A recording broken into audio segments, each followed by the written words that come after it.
नमस्कार। 24 का चैंपियन में आपका स्वागत है। मैं हूं मिहिर रंजन। 24 के चैंपियन में आज बात होगी चुनाव के आखिर पड़ाव में जारी जुबानी जंग की।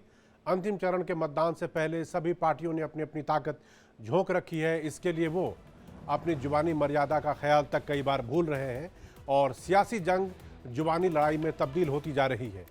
इसके अलावा आपको बताएंगे कि चुनाव के आखिरी पड़ाव में आखिर क्यों बिहार गए राहुल गांधी। राहुल गांधी के इस प्रचार के बाद अब यह सवाल उठ रहा है कि क्या राहुल ने बिहार जाने में देरी तो नहीं कर दी। साथ ही आपको बताएंगे कि ठीक आखिरी दौर के मतदान से पहले यानी 1 जून को जिस दिन मतदान होगा उसी दिन कांग्रेस ने क्यों इंडिया गठबंधन की बैठक दिल्ली में बुलाई है। क्या इसे नतीजों से पहले इंडिया गठबंधन का शक्ति प्रदर्शन माना जाएगा या इसका मतलब कुछ और है, इस पर भी हम बात करेंगे। 24 का चैंपियन में बात होगी उस हॉट सीट की जिसके लिए बीजेपी ने अपनी पूरी फौज उतार दी है। जहां हम बात कर रहे हैं बनारस की, वाराणसी की, जो कांग्रेस और बीजेपी दोनों के लिए प्रतिष्ठा का सवाल बना हुआ है। क्यों दिखाएंगे आपको, लेकिन इस बार बीजेपी का टारगेट वहां पर सिर्फ मोदी की जीत नहीं बल्कि उसके साथ कुछ और भी है, उसकी भी बात करेंगे। फिर बात होगी कोर्ट के उस जिरह की जिसके दरमियान स्वाति मालीवाल रो पड़ी। बात करेंगे दिल्ली के मुख्यमंत्री अरविंद केजरीवाल की भी, जिन्होंने अमित शाह पर जमकर वार किया है और अदालत में एक अर्जी लगाई है कि उनकी तबीयत ठीक नहीं है, कुछ जांच और करवाने हैं, इसलिए उन्हें 7 दिन की और मोहलत दी जाए जेल जाने से पहले। तो इन तमाम चीज़ों पर हम बात करेंगे, लेकिन शुरुआत करते हैं जुबानी जंग से। चुनाव के आखिरी पड़ाव में जुबानी जंग भी तेज़ हो गई है। नेता खुलकर एक दूसरे पर शब्दों से वार कर रहे हैं, लेकिन इस जुबानी जंग में कई बार हमने ये देखा है कि मर्यादा का ख्याल भी नेता भूलते जा रहे हैं। अब इसमें ताज़ा मामला बिहार का है, जहां पर प्रधानमंत्री मोदी के एक बयान का तेजस्वी यादव ने अपने अलग ही अंदाज में जवाब दिया है और रही सही कसर उनकी मां राबड़ी देवी ने भी पूरी कर दी है। तो रिपोर्ट देखिए, फिर बात करते हैं। बिहार के गरीबों को लूटकर नौकरी के बदले जमीन लिखवाई है। कान खोल के सुन लो, उनका भी जेल जाने का काउंटडाउन शुरू हो चुका है। बिहारी गुजराती से डरता नहीं है मोदी जी। ये झारखंड और दिल्ली नहीं है, ये बिहार। एक बार हाथ लगा करके तो दिखाओ। चुनावी रैली में नेता भाषण देते हैं, एक दूसरे पर आरोप लगाते हैं, लेकिन जब आरोप व्यक्तिगत हो जाता है तो फिर इसी तरह जुबानी जंग शुरू हो जाती है। अपने पिता लालू से उलट तेजस्वी यादव संयमित भाषा और शब्दों के मर्यादा को मानने वाले नेताओं में गिने जाते हैं, लेकिन चुनाव के अंतिम पड़ाव में उन्होंने पीएम मोदी के बयान पर पलटवार किया तो थोड़ी उत्तेजना और झल्लाहट जरूर नजर आई। हालांकि उनसे जब इस बयान को लेकर दोबारा पूछा गया तो सुनिए उन्होंने क्या कहा। ये लोग ये भाषा इतनी नफरत भरी भाषा है। चुनाव को चुनाव के तरीके से लड़ना चाहिए, है ना।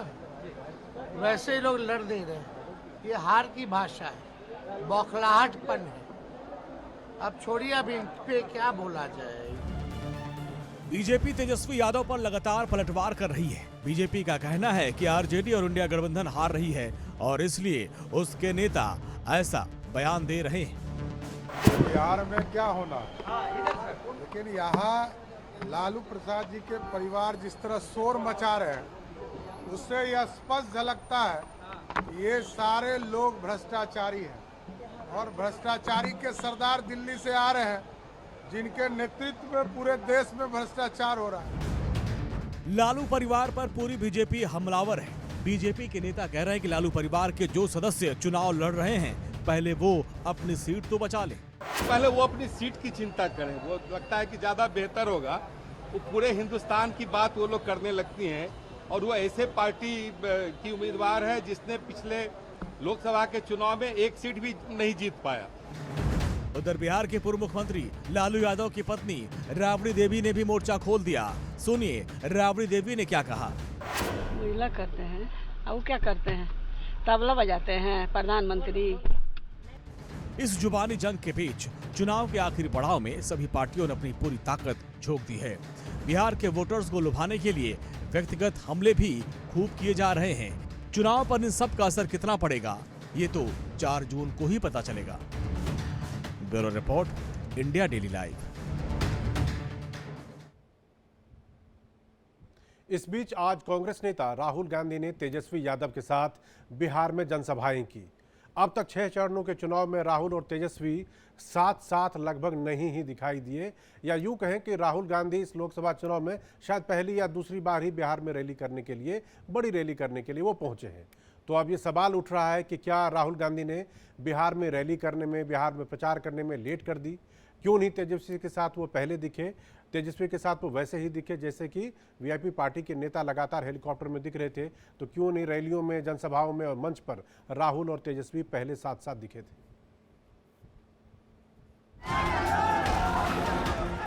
7 चरणों के लोकसभा चुनाव में राहुल गांधी का बिहार में ये पहला और अंतिम चुनाव प्रचार है। तेजस्वी यादव के साथ भी उन्होंने इस लोकसभा चुनाव में पहली बार प्रचार किया। राहुल यहां पर एक बार फिर प्रधानमंत्री नरेंद्र मोदी पर हमला बोले। उन्होंने कहा कि कांग्रेस सरकार बनने पर ईडी नरेंद्र मोदी से सवाल करेगी। हालांकि पालीगंज में जब राहुल मंच पर पहुंचे तो मंच धंस गया, लेकिन उन्हें कोई चोट नहीं आई। चुनाव के बाद जब वही ईडी के लोग नरेंद्र मोदी से अदानी जी के बारे में पूछेंगे तो नरेंद्र मोदी कहेंगे मैं नहीं जानता, परमात्मा ने कहा था। राहुल गांधी चुनाव में लगातार बेरोजगारी और महंगाई का मुद्दा उठाते रहे हैं। आज राहुल ने कहा कि अगर इंडी गठबंधन की सरकार बनती है तो वो अग्निवीर योजना को फाड़ कर रख देंगे। नरेंद्र मोदी कुछ भी कहें, 4 जून के बाद इंडिया की सरकार आने वाली है। अग्निवीर योजना को फाड़ के हम कूड़ेदान में फेंकने जा रहे हैं। ये नरेंद्र मोदी की योजना है। आर्मी इस योजना को नहीं चाहती है, ये ऊपर से थोपी गई है और हमारा पहला काम अग्निवीर योजना को फाड़ कर कूड़ेदान में फेंकने का होगा। संविधान को लेकर राहुल ने बीजेपी पर बड़ा आरोप लगाया है। राहुल ने कहा कि बीजेपी संविधान को फाड़ कर फेंक देना चाहती है। ये पहला चुनाव है जहां बीजेपी के नेताओं ने कहा है कि हम इस संविधान को फाड़ के फेंक देंगे। वहीं आरजेडी नेता तेजस्वी यादव, जिनकी भाषा संयमित और मर्यादित रहती है, उनके भी तेवर आज तल्ख दिखे। हालांकि उन्होंने मर्यादा की सीमा को नहीं लांघा। मिजाज रखिए टनाटन टनाटन टनाटन। अरे मिजाज बांधू टनाटन टनाटन टनाटन। नौकरी मिलेगा फटाफट फटाफट फटाफट। बहनों के खाते में लाख रुपया जाएगा खटाखट खटाखट खटाखट।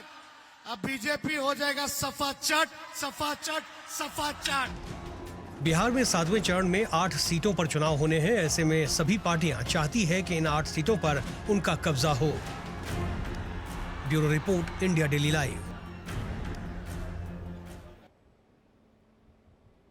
राजनीति का तकाजा देखिए। आज राहुल गांधी कह रहे हैं कि वो फाड़ देंगे, मतलब अगर आए तो अग्निवीर योजना को वो बता रहे थे कि वो बीजेपी की लाई हुई योजना है, नरेंद्र मोदी प्रधानमंत्री जो हैं उनकी लाई हुई योजना, उसको फाड़ देंगे। वैसे इससे पहले आपको याद होगा वो ऐतिहासिक दृश्य जब वो एक प्रेस कॉन्फ्रेंस में उन्होंने अपनी ही पार्टी का लाया हुआ अध्यादेश फाड़ दिया था, और अगर वो अध्यादेश वो फाड़ते नहीं और उसके हिसाब से होता तो शायद आज लालू प्रसाद यादव के राजनीतिक हिस्ट्री या राजनीतिक इतिहास कुछ और होता, वो चुनाव लड़ भी सकते थे। खैर वो राहुल गांधी उस वक्त पे थे, आज भी वो वहाँ पर रैली से कह रहे थे कि वो फाड़ देंगे अगर आएंगे तो।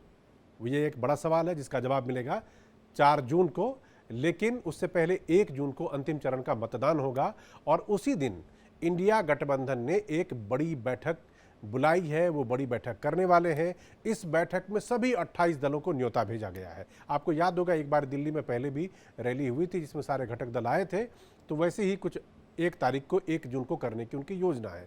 1 जून के इस बैठक को लेकर सियासी हलचल तेज हो गई है। अब सवाल ये उठता है कि ये इंडिया गठबंधन का शक्ति प्रदर्शन है या कुछ और, क्योंकि पेच इसमें टीएमसी ने थोड़ा बहुत फंसा रखा है। हमारी ये रिपोर्ट देखिए आप।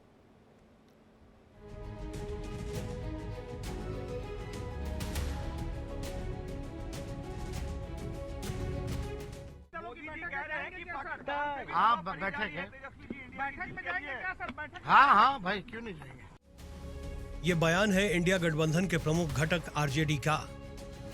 1 जून को इंडिया गठबंधन की बैठक कांग्रेस ने बुलाई है। इस बैठक में अरविंद केजरीवाल, स्टालिन समेत सभी को बुलाया गया है। कांग्रेस का दावा है कि इंडिया ब्लॉक अब तक 272 सीटों का आंकड़ा पार कर चुका है और वो 350 से ज्यादा सीटें जीत रहा है। कांग्रेस महासचिव जयराम रमेश ने दावा किया है कि इंडिया ब्लॉक एनडीए का सफाया करने के लिए तैयार है। उन्होंने एक्स पर एक पोस्ट में लिखा है कि भाजपा का भाग्य लगभग तय हो गया है। ये स्पष्ट हो गया है कि वो दक्षिण से साफ हैं और उत्तर पश्चिम और पूर्व में हाफ हैं। 1 मई को इंडिया गठबंधन और कांग्रेस पार्टी की मीटिंग है और इस पे विचार किया जाएगा। कहीं सरकार नहीं बन रहा, पूरा देश भर में महागठबंधन का सरकार बनने जा रहा है। सब जगह हवा है कि नहीं। इंडिया गठबंधन की ये बैठक महत्वपूर्ण मानी जा रही है क्योंकि ये दिल्ली के मुख्यमंत्री अरविंद केजरीवाल के तिहाड़ जेल में आत्मसमर्पण करने के एक दिन पहले बुलाई गई है। अब सवाल ये उठता है कि क्या ये इंडिया गठबंधन का शक्ति प्रदर्शन है? इस तरह से अंतिम चरण के मतदान के ठीक बाद ये बुलाई गई बैठक है। उससे तो यही लगता है कि 4 जून को नतीजे आने से पहले इंडिया गठबंधन अपनी जीत को लेकर आश्वस्त है। हालांकि उधर बीजेपी के नेताओं का कहना है कि इस बार देश की जनता एक बार फिर नरेंद्र मोदी को प्रधानमंत्री बना रही है, यानी एनडीए की सरकार बनने जा रही है। राहुल गांधी जी पटना आ रहे हैं, ये अच्छी बात है कि अंतिम चरण में उन्हें बिहार की याद आई। लेकिन आप जानते हैं कि पूरा भारत, बिहार सहित, ने मन बना लिया है कि नरेंद्र मोदी जी को अगला प्रधानमंत्री बनाएंगे। आपको एक बार फिर बता दें, 28 दलों ने मिलकर जहां इंडिया गठबंधन बनाया था, वहीं एनडीए में 42 राजनीतिक दल हैं। एनडीए में ज्यादातर पार्टियां क्षेत्रीय हैं और उनका समुदाय विशेष पर विशेष प्रभाव है। Bureau report, India daily live.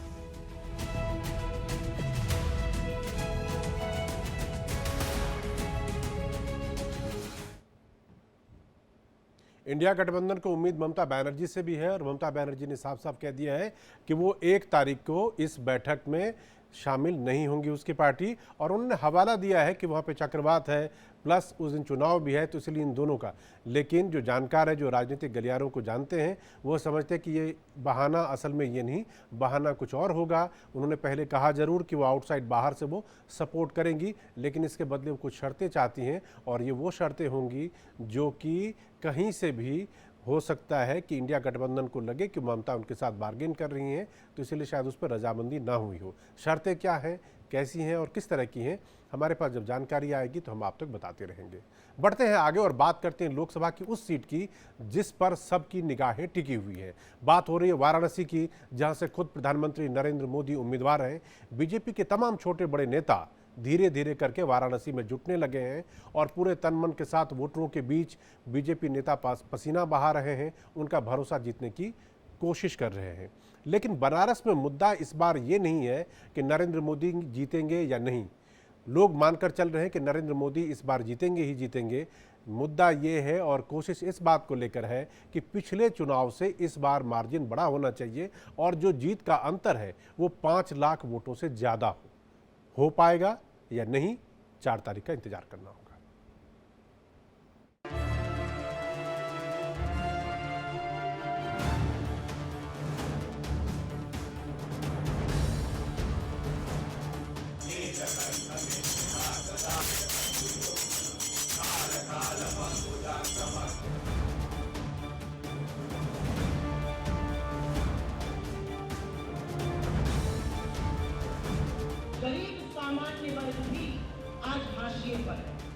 Shiv की नगरी काशी एक तरफ जहां बीजेपी का पिछले 10 सालों से गढ़ बना हुआ है, वहीं कांग्रेस और समाजवादी पार्टी के लिए प्रतिष्ठा का सवाल बना हुआ है।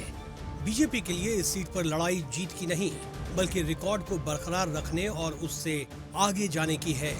वहीं कांग्रेस के लिए सबसे बड़ी चुनौती है कि वो कैसे इस सीट पर मुकाबला को दमदार बना सकें, यानी जीत के मार्जिन को कम कर सकें। यूपी में आकर यूपी की अस्मिता को ललकारे, जो काशी में आकर काशी के लोगों का हक मारे, ऐसे गुजरातियों के साथ हमारी मित्रता हो सकती है, लेकिन हम अपनी अस्मिता के साथ उसको खिलवाड़ नहीं कर देने सकते। आपके बेटे हैं, आपके भाई हैं, आपके सुख दुख के साथी हैं, हर दहली अब आपदा में आपके साथ खड़े रहते हैं। आप इनको जिताइए। आपके बेटे हैं अजय राय जी, ललकार कर लड़ाई लड़ते हैं, आपके लिए लड़ाई लड़ते हैं और ये लड़ाई मजबूती से हम सब लड़ेंगे। देखिए, चुनाव जो भाजपा के बड़े बड़े नेता हैं, प्रधानमंत्री जी इंक्लूडेड, उनके व्यवहार से ये लग रहा है कि चुनाव उनके पक्ष में नहीं जा रहा है, क्योंकि वो ऐसा लगता है कि बौखलाए हुए हैं, बहकी बहकी सी बातें कर रहे हैं पता नहीं कौन से मुद्दे उठा रहे हैं, जबकि अगर 10 सालों के लिए इन्होंने कुछ किया होता जनता के लिए, जनता के जीवन में तरक्की लाने के लिए। बीजेपी के तमाम छोटे बड़े नेता या तो बनारस में हैं या फिर लगातार आ रहे हैं। हर वोटर से सीधा संपर्क करने के लिए बीजेपी ने अपने नेताओं की पूरी फौज काशी में उतार दी है। कहा जा रहा है कि खुद प्रधानमंत्री नरेंद्र मोदी 28 मई से लेकर 1 जून तक वाराणसी में रहेंगे। मोदी जी के नेतृत्व में जिस तरीके से देश आगे बढ़ रहा है, उसे और ताकत प्रदान हो उस शक्ति को, और प्रधानमंत्री मोदी जी के नेतृत्व में तीसरी बार हम 400 पार करते हुए आगे बढ़े।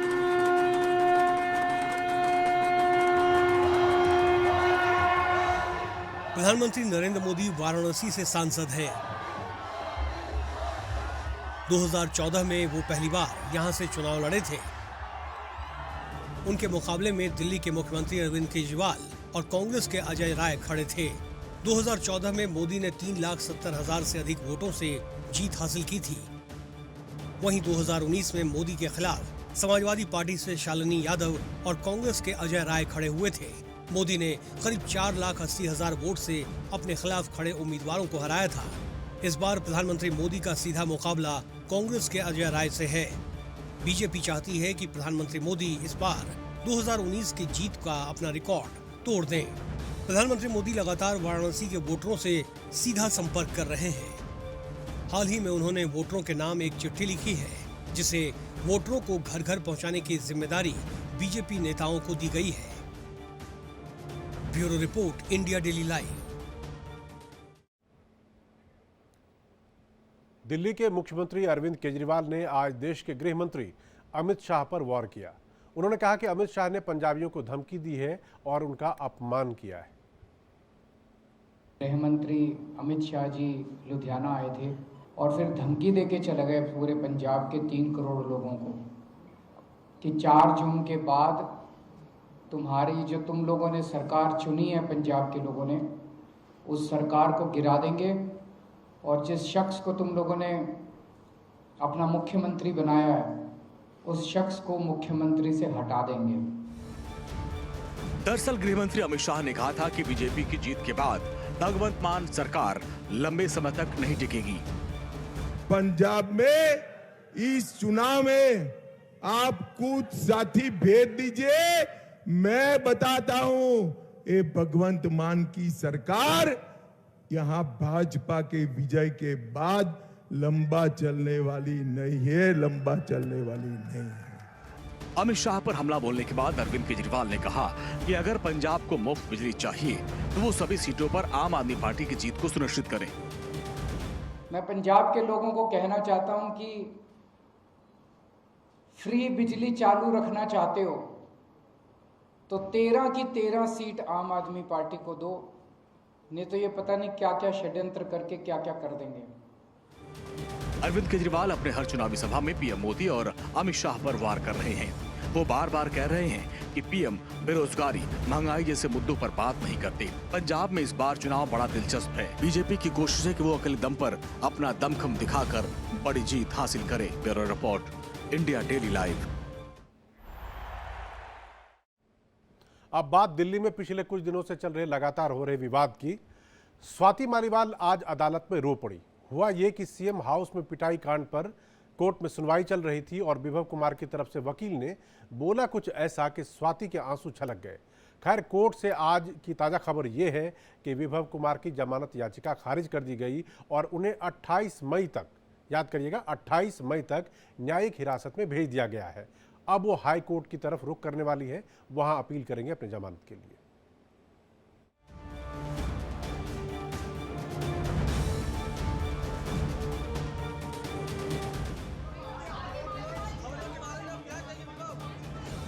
विभव कुमार की पेशी, कोर्ट में सुनवाई।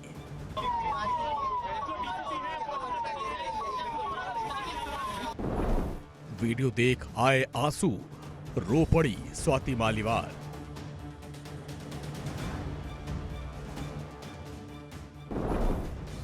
विभव के वकील बचाव में दलील। स्वाति मालीवाल पिटाई कांड में आज केजरीवाल के पीए विभव कुमार की कोर्ट में पेशी हुई। 30,000 कोर्ट में विभव कुमार की जमानत याचिका पर सुनवाई हुई। इस दौरान स्वाति मालीवाल भी कोर्ट रूम में मौजूद थी, तो सुनवाई के दौरान एक पल ऐसा भी आया जब स्वाति रो पड़ी। विभव कुमार की जमानत याचिका पर 30,000 कोर्ट के रूम नंबर 119 में सुनवाई हो रही थी। इस दौरान विभव कुमार के वकील हरिहरन ने स्वाति मालीवाल के सीएम आवास में आने को अतिक्रमण बताया। इसके अलावा उन्होंने एफआईआर की आईपीसी की धारा 308 पर भी सवाल उठाए। और सुनवाई के दौरान जब कोर्ट रूम में सीएम आवास का वीडियो दिखाया गया तो स्वाति मालीवाल के आंखों में आंसू आ गया। विभव कुमार के वकील ने जब उनके बचाव में कोर्ट में दलील पेश की तो सुनवाई के दौरान उन्होंने कौरवों और द्रौपदी का जिक्र किया। वहीं विभव कुमार की छवि खराब करने का भी आरोप लगाया। विभव कुमार के वकील ने कहा कि स्वाति मालीवाल ने सीएम हाउस के ड्राइंग रूम को जानबूझकर चुना था क्योंकि वहां पर कोई सीसीटीवी नहीं है। वो जानती थी कि सीसीटीवी नहीं है। उन्होंने अपनी इस जगह को इसलिए चुना ताकि बाद में सुविधा के मुताबिक वो आरोप लगा सके। वकील ने आगे कहा कि ये एक तरीके से सुनियोजित था। मेरे मुवक्किल की छवि जानबूझकर खराब की जा रही है क्योंकि स्वाति मालीवाल को लगता है कि केजरीवाल से मिलने नहीं देने के लिए विभव कुमार जिम्मेदार है। कोर्ट में सुनवाई के दौरान जहां विभव के वकील एन हरिहरन दलील दे रहे थे तो वहीं कई मुद्दों पर सवाल भी खड़े किए। दिल्ली पुलिस के वकील की तरफ से भी स्वाति मालीवाल के पक्ष में दलील रखी गई। दिल्ली पुलिस के वकील ने कहा कि आप बिना किसी उकसावे के एक महिला को पीट रहे थे, उसे घसीट रहे थे, क्या इससे उनकी मौत नहीं हो सकती थी? आप कह रहे हैं कि वो विभव की छवि को खराब करने के इरादे से एक मकसद के साथ वहां पहुंची थी, जबकि वो मौजूदा सांसद है, पार्टी के सदस्य केजरीवाल से मिलने जा रही थी। क्या इसके लिए उनको विभव कुमार की मंजूरी की जरूरत थी? दोनों तरफ से दलीलों के तीर छोड़े गए। उधर अरविंद केजरीवाल ने भी अपनी जमानत 7 दिन की बढ़ाने के लिए सुप्रीम कोर्ट में अर्जी लगा दी है। सीएम केजरीवाल का कहना है कि उनका वजन लगातार गिर रहा है, लिहाजा मेडिकल जांच के लिए उन्हें कुछ और समय चाहिए। Bureau report, India daily live.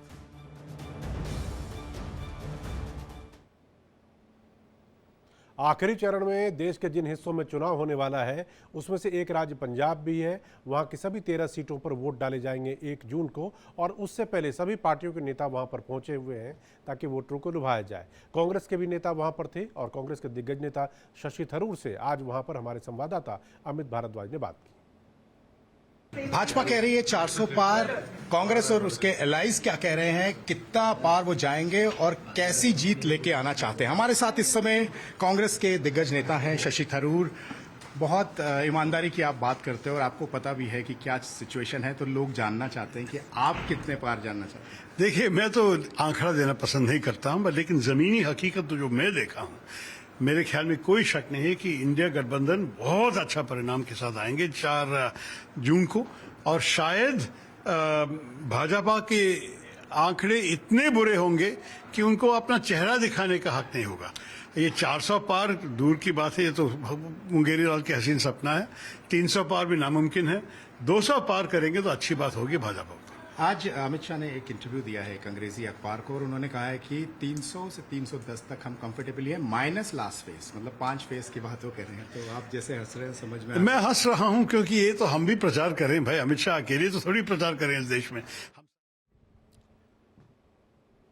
चुनाव में सभी पार्टियां अपने अपने हिसाब से दावे करती है। वैसे कांग्रेस के लिए मुश्किल ये है कि दिल्ली में वो आम आदमी पार्टी के साथ लड़ रही है, लेकिन पंजाब में दोनों को आमने सामने की फाइट करनी पड़ेगी।